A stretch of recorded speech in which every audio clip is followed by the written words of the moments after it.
Hi everyone, Yacca here. So we will be going through Poison Rogue, which is really great in the meta. Just a short update from my side. It's been a few days since you heard from me, and I've contracted the corona. I'm okay. I am through the worst of it, but and it's kind of been a little bit of a monkey wrench in the gears, and also I'm about to start work as well in a new job in a fortnight, something like that, and that has also taken up some time, just setting up and preparing all this kind of stuff. So a bunch of stuff happening, but I am back and we are here to play some Hearthstone, and we will go through the most powerful deck that we have right now. Because nerfs is coming up. You need to play it now, guys. This is amazing right now. I know it's everywhere, but get good at this and you will climb a lot of ranks. We'll be looking at a little bit of the game plan and the mulligan, and some ideas on how to actually pilot the deck, and then we will head on into the gameplay section so you can see how I played the deck in Legend. And do remember to subscribe, because when the new meta hits after the nerfs, we will be trying out more and new decks, so we can see what is actually good in the meta when we hit that point. The mulligan for Poison Rogue, even though the game plan is a little bit, when you get into the game, it is going to be... you need to count up what can be lethal and all this kind of stuff, but the mulligan is actually quite easy. You always want to go for having a null, and you want to go for having tradable cards, essentially. Preferably Cutlass, but you won't throw away if you do have a null in hand and you have another tradable card like Extortion. You will keep it. You should keep it, because just trading cards will allow you to discount the null. If you don't have any of those, you have other stuff. You want to, of course, also need to mention that you should always keep a Shank. So Shank, null, and tradable cards are the ones that you're looking for. Preferably null and Shank.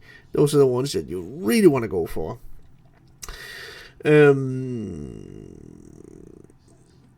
Early on, what you want to do is that you want to just draw your cards. You want to do trade your cards, because that will discount the null. And then on turn 2 or 3, you can either drop a null, or you drop your Swine Tusk Shank. And unless you can already start to put poisons on it, just wait with the swing unless you really need to clear a minion. Having those charges on the weapon is quite important, so you can use it later on when you really need to swing and you have a weapon built up with a lot more damage.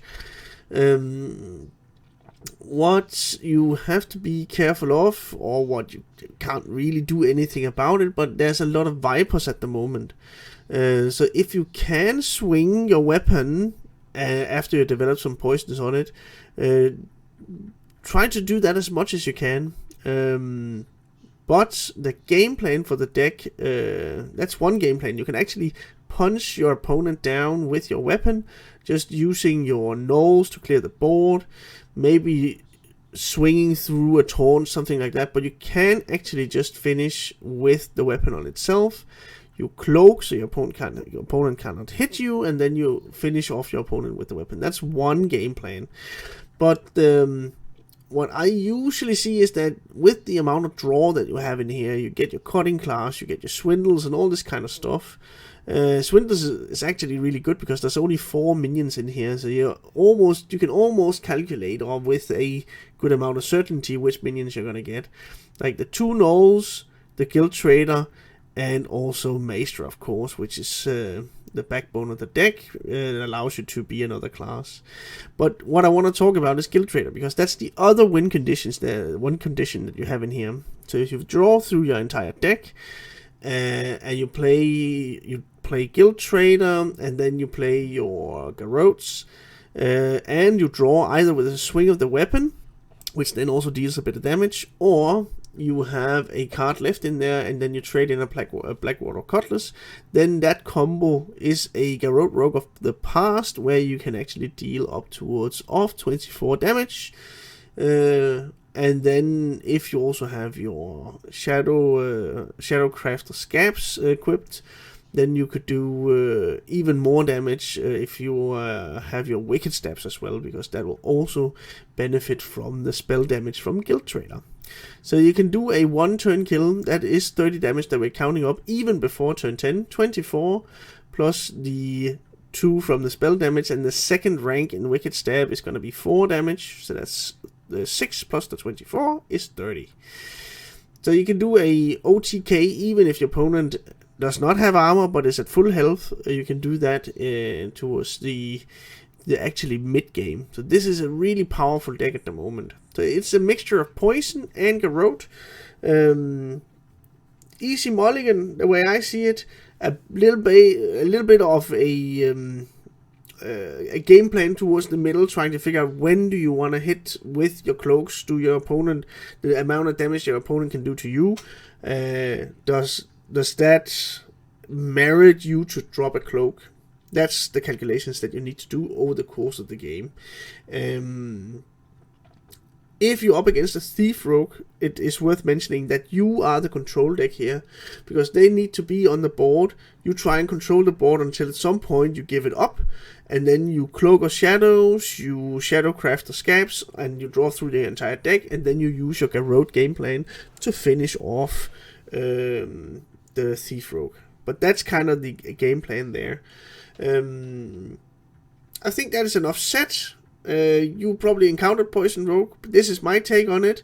I do have to warn you that there's another deck out there which also has a good win rate, which includes a Viper in here, which is also a tradable card, even though it's neutral, so it doesn't discount the null when it's drawn. Be aware of that. But the card that you change if you want to run Viper could be that you drop a SI7 Extortion and then you put in a Viper instead. Just my 2 cents. Let's have a look at the deck, how to play it in the Legend ranks.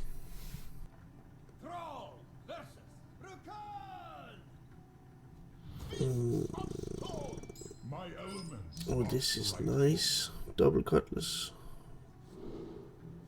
Could even go for Swindle. Coin Swindle. Then I have a 50-50 of hitting the null. This is pretty good.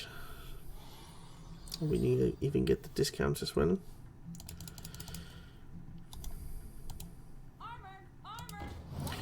Okay, then this is... Oh, we do get a null. This is the Bolno OTK list. They can freeze the board, but I don't need the board to win, so it should be somewhat favored. And there's only Talon as the taunt that I need to worry about. So this one, if we discount Swindle, then that's gonna be massive. We don't. But I'm still gonna play this.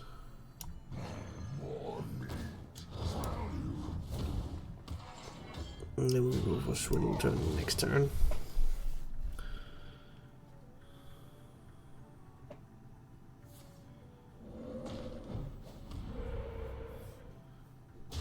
Also because we already did all the trades, but we draw the null off the top.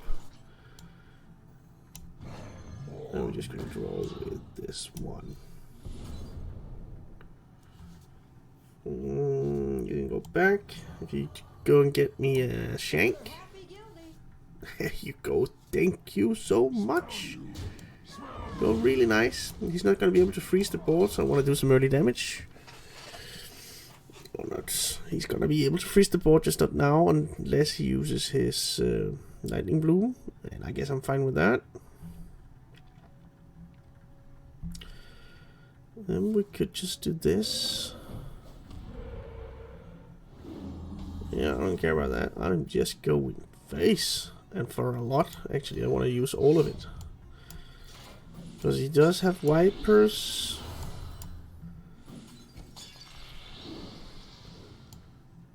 in the deck, so I want to push as much damage right now because he has not demonstrated that he has found them.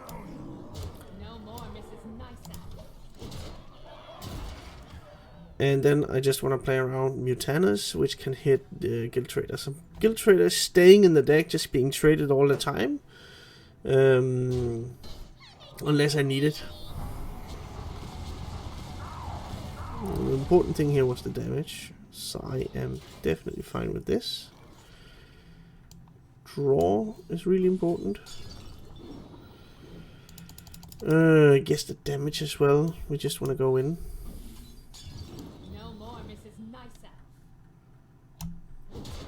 Yeah, we kind of have lethal, right? Do we push another 6?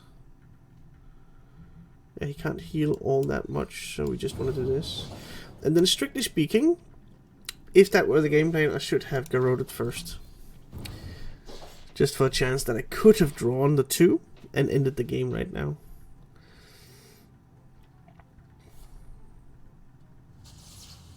It's Brukan. So we still have lethal with Wicked Stab. He's got the healing, of course. 7-11. So we throw off.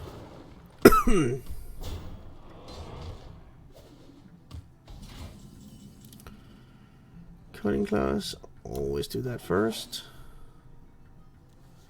Another garrote. Now we're saving that for the very end. We're not in any danger right now. So let's see if I could be lucky to find the 2 extortions, because then I can connect 7th phase. I don't find any of them. At least not yet.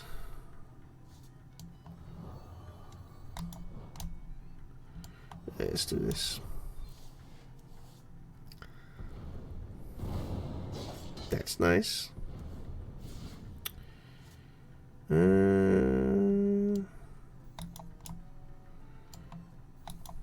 Let's just use the prep here now. Let's wait for the prep.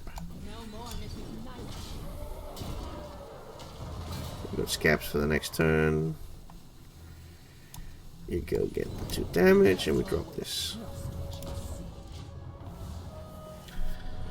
Then we can connect phase. And actually hero power Wicked Stab.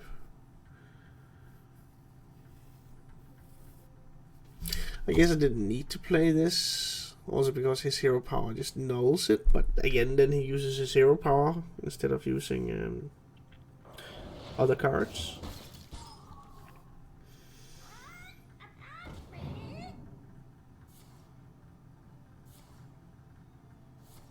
Alright.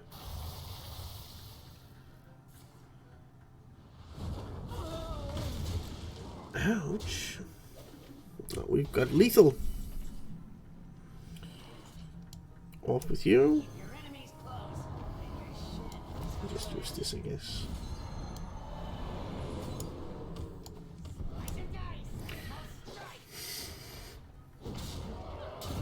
Got you.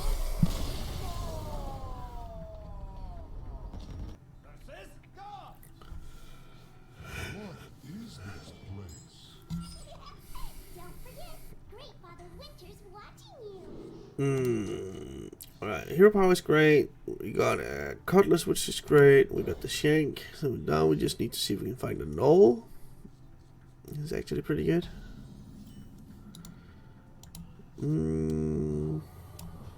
Could just hero power 2, which would be just fine. We are gonna do that. Maybe getting closer to a null. It's gonna be 1, 2, 3. It's gonna be costing 2.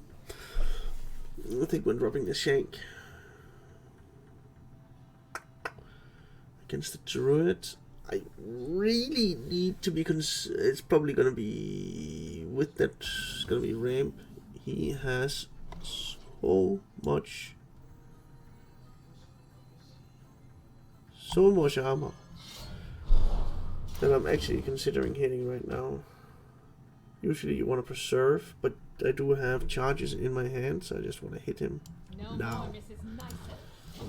Only argument could be that I want to use the extortion for it, because you can do that if he's not damaged. And next turn I'm just gonna paralytic, deadly, silverleaf, and if he's usually they're not running vipers in the list, but if he's running a viper, then so be it. I need to go for it.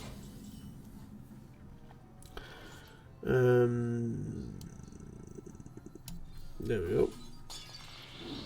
Yeah, I want to get this one completely down to 0. Draw, could get a preparation. We do not. I value card draw first before the damage, because I need to get to the end of my deck to play the Garrotes for a bunch of damage. Next turn it's gonna be a lot of damage still. He still wanna ramp. I have a few turns now, maybe one more turn. At least he didn't play Goff on like turn 2.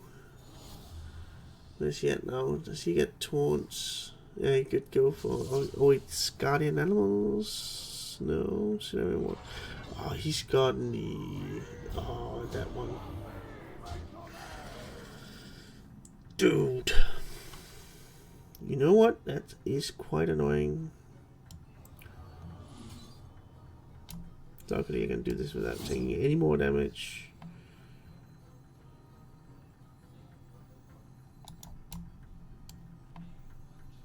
Question is whether we just secret passage instead.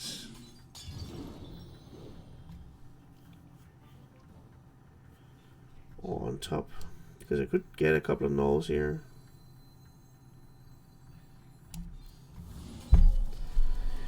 We don't probably get draw and swindle. Oh, that's more draw. But this is how many cards? I think we have enough room for it. Do have enough room for it. To get a null. We could get the other one here. We don't, but we can prep Silverleaf, make room in the hand, and draw even more. Do get scabs as well. I should have. I did not have that much stuff in hand. Almost through the deck now, already at turn 5. So this is looking good. And he's overloaded.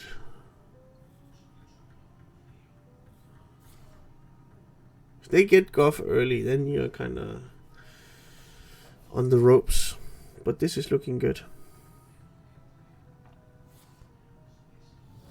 Still need to play scabs at some point. It's corrupted. Oh, we're fine. We're fine.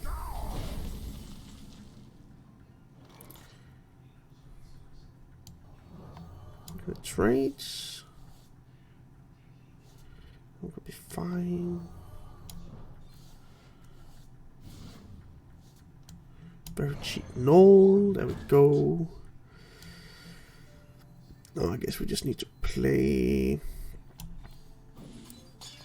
the stuff that we've got here. Go to 9.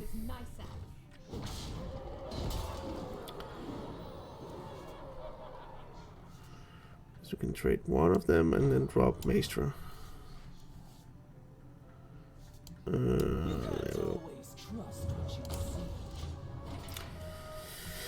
Well, stacks up. It's damage, right? But I can do. Is it 40 points of damage? Specifically now where the Garrote is discounted. Beast. Which beast is the? Is it Taunt? Oh, of course it's the Owl. Yeah, take damage in the process. That is perfectly fine. Now we have the challenge of... we simply need to play something.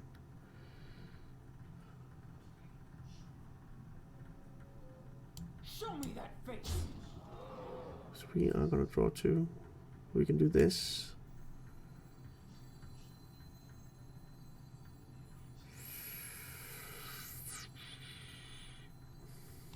Keep your enemies close.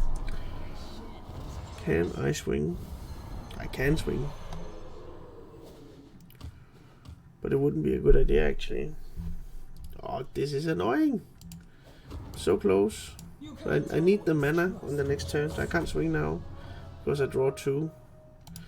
Could overdraw Guild Trader. And then we lose.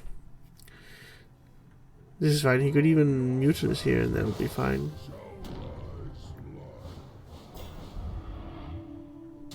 We'll still go through it. Hey, there we go. It was too much.